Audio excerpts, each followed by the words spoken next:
शान्ताकारं भुजगशयनं पद्मनाभं सुरेशं विश्वाधारं गगनसदृशं मेघवर्णं शुभांगं लक्ष्मीकान्तं कमलनयनं योगिभिर्ध्यानगम्यं वन्दे विष्णुं भवभयहरं सर्वलोकैकनाथम्।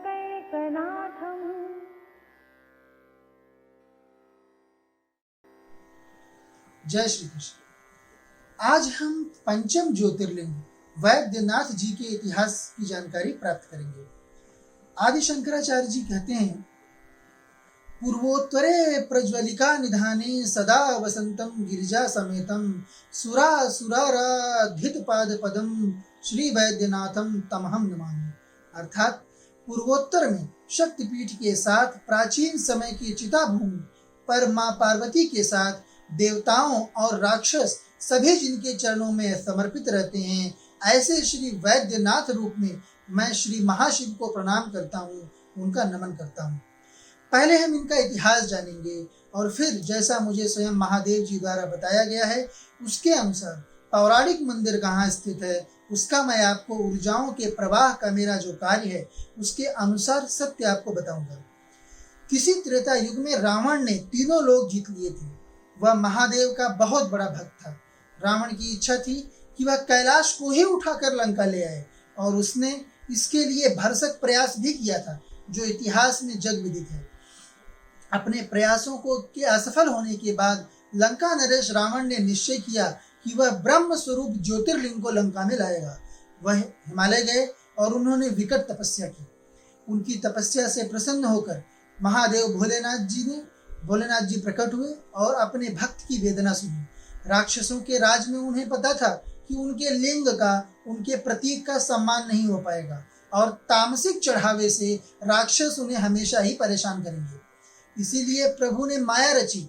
वरदान में उन्होंने यह जोड़ दिया कि यह लिंग पहली बार जहां धरती के संपर्क में आएगा वहीं यह स्थापित हो जाएगा। देवघर के समीप इंद्रदेव ब्राह्मण का रूप पकड़कर रावण के रास्ते में आ गए और प्रकृति ने प्रारब्ध में महादेव की आज्ञा पाकर बदलाव किया, जिससे रावण को लघु शंका आ गई। अब शिवलिंग पकड़कर तो लघु शंका नहीं की जा सकती थी।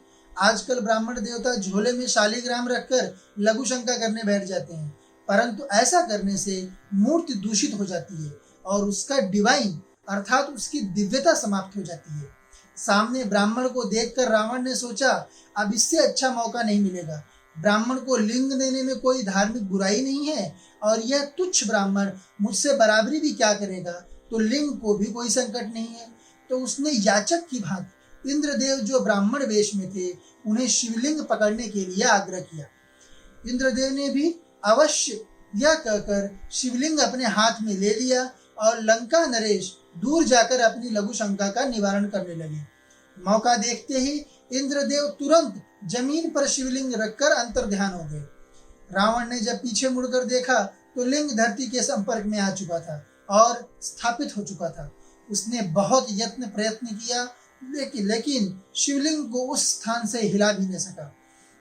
क्रोधित होकर दशशीष रावण ने गणाशा निकाला और एक एक करके अपनी 18 भुजाओं को भगवान को चढ़ा दिया। इस पर भी भगवान प्रसन्न नहीं हुए तो उसने अपनी गर्दन काटकर शिवलिंग पर चढ़ाना प्रारंभ कर दिया। एक एक करके उसने अपने 9 सिर महादेव के चरणों में रख दिए। जब वह 10वां सिर काटकर चढ़ाने ही वाला था तो प्रारब्ध का ध्यान रखते हुए महादेव तुरंत प्रकट हुए और उसका हाथ पकड़ लिया।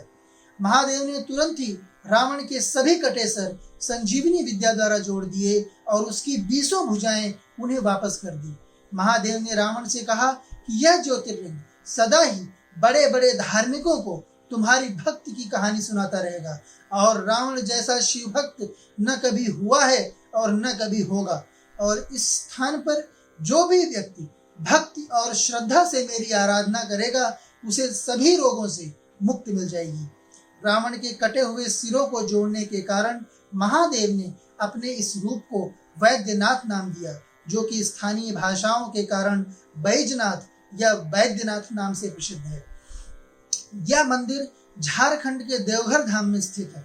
शिवलिंग यहाँ के दिव्य हैं और यहीं महादेव जी द्वारा रावण को दिए हुए इंद्रदेव द्वारा स्थापित लिंग है। ज्योतिर्लिंगों की महत्ता उन्हें पूजे जाने के कारण होती है। कोई भी 1000-2000 साल पुराना मंदिर ज्योतिर्लिंगों का स्थान नहीं ले लेता है।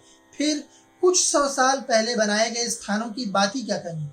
जैसे जैसे मूर्ति में लोगों का विश्वास बढ़ता है, देवताओं का वह स्वरूप उसी तरह बलशाली और इच्छा की पूर्ति करने वाला होता जाता है। शिवलिंग कहीं भी स्थापित करके उसकी पूजा करो, शिव वही है, लेकिन ज्योतिर्लिंग संसार का केंद्र होते हैं। इसके साथ ही बाबा बैद्यनाथ धाम में इतनी शक्ति है कि उनके समक्ष छोटे मोटे मंदिरों का कोई अस्तित्व ही नहीं है। ज्योतिर्लिंग केवल और केवल ईश्वर की इच्छा से ही दिव्यता द्वारा उनके द्वारा ही प्रदत्त किया जा सकता है।